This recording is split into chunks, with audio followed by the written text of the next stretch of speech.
So we're out here in Piedmont Park, Atlanta with the all-new Canon C80 full-frame cinema camera and the 28-70 f2 lens on it today. I'm one of the first people in the city to get this camera. I've actually been testing it out for the past 2 or 3 days, and in that time, it's been pretty remarkable. Let's go ahead and run around Piedmont Park here for a little bit and let's get some footage and see how it stacks up.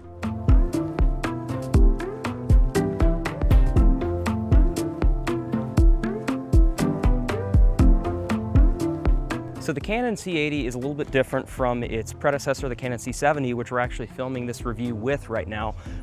This comes with a stacked backside illuminated full frame CMOS sensor. The C80 also has a 6K sensor versus a 4K on the C70 native, so that 6K sensor downscales to a sharper 4K when you're filming with it. Now, the Canon C70 originally shipped with a DGO sensor, and that DGO sensor, you don't need to know a whole lot about it, but basically it gave you a little more dynamic range at the expense of it being a Super 35, a cropped sensor. So basically what that means is the C80, you get a bigger frame, more depth of field, more of that blurred background, and better low light at the expense of a little bit of shadow detail, but nothing incredibly noticeable to the naked eye.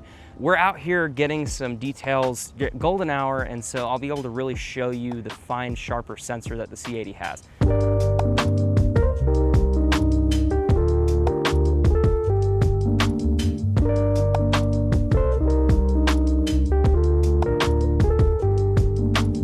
So in the 3 days I've had this camera, I have had the opportunity to go on a couple different shoots. First place I brought it was out and about around the Beltline in Atlanta at night, and so I really got to test out the low light capability of that triple base ISO. What really was kind of enlightening too with the situation in the comparison between this sensor and the C70 sensor, the different types, was a contrast situation I ended up in, a very high contrast situation. The next day I brought it to a shoot meetup, but we ended up going to the location where they shot District 13 in the Hunger Games, and we went at golden hour at sunset, right? And so normally you'd think, oh cool, golden hour, that's perfect for a Canon camera, right? Yeah, definitely, but I noticed that the C80, the shadow detail, was a little different from how the C70 behaves in high contrast situations, and I think a lot of that has to do with the DGO sensor not being present in this camera. But the footage still looked great. In terms of how it compares to the C70, I do notice the sharpness and the details a lot better. And the depth of field you get by going full frame does make a difference, especially with a lens like this 28-70 f2. The contrast from that alone with your subject isolation you get from that is fantastic. It's phenomenal. But I do notice that my phantom LUTs that I use for kind of quick and easy color grading workflow when I don't have time and I gotta turn and burn a project quick, they behave differently, and so they're gonna need to be updated for the C80 sensor for sure. But they still behave pretty well. It takes a couple more steps than normal to put on what's normally a quick LUT preset. Would I say that this camera is objectively better than the C70? Well, that remains to be seen, and we'll talk about that in a little bit here.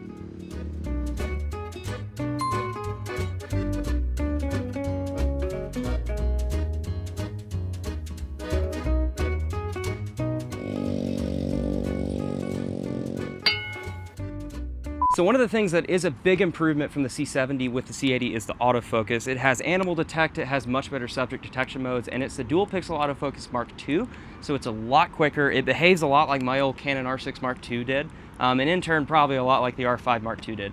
So we actually found this dog right here, and her owner was generous enough to let us film with her. So we're gonna go ahead and try that animal detection here. What's her name? Lola. Lola, you wanna run? Oh, you're gonna walk right up to me, aren't you?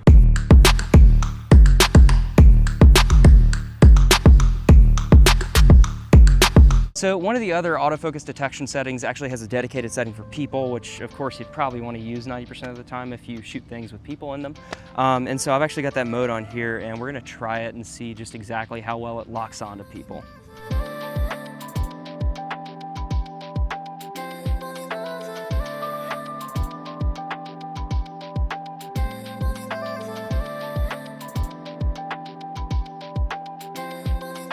In terms of physical differences between this and the C70, it's pretty similar. It's the same compact form factor that you're used to from Canon's newer design with the C70 that it was introduced with.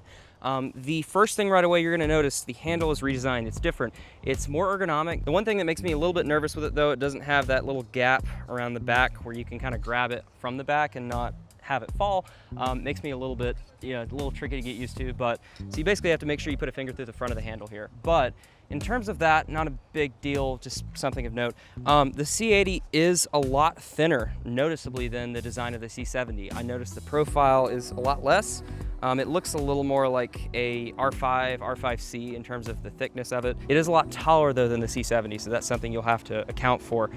Your C70 cages are not gonna fit on this thing. Just give that up. There's no way this is gonna be backward compatible, but definitely a nice improvement. The hinge is also redesigned. It's not that floppy hinge that the C70 shipped with originally that you had to get traded out. It's got a little more of a latching mechanism on it that holds it in place, which is nice. The cold shoe, hot shoe has moved to the back, so it's no longer combined with the handle of the C70. But other than that, nothing too crazy. It's pretty similar, pretty familiar if you've ever held a C70. The buttons and the joystick being new on the back are gonna confuse you a little bit. Your muscle memory is not gonna be the same.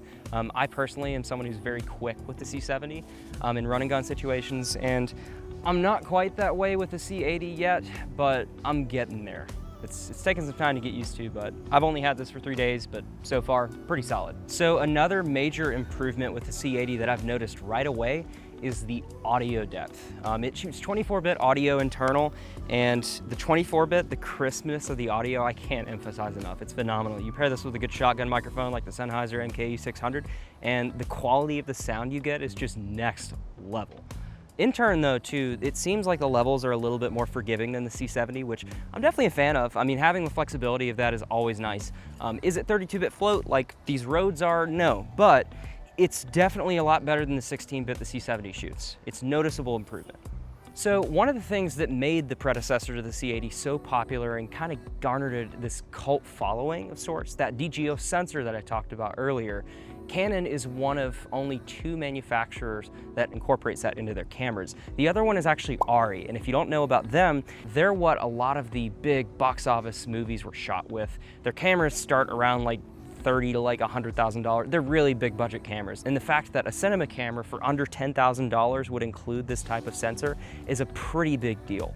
So that's kind of what garnered the big following that the C70 and in turn the other camera they shipped it in, the C300 Mark III, gained with this cult following. But one of the advantages that the C80 has, even though it doesn't have this sensor with the being full frame, is a triple base ISO. And that triple base ISO means that you can go to these different ISO levels at different parts of the day and night and not lose any of that dynamic range. Your colors are still very flexible, your shadows still have a lot of detail in them.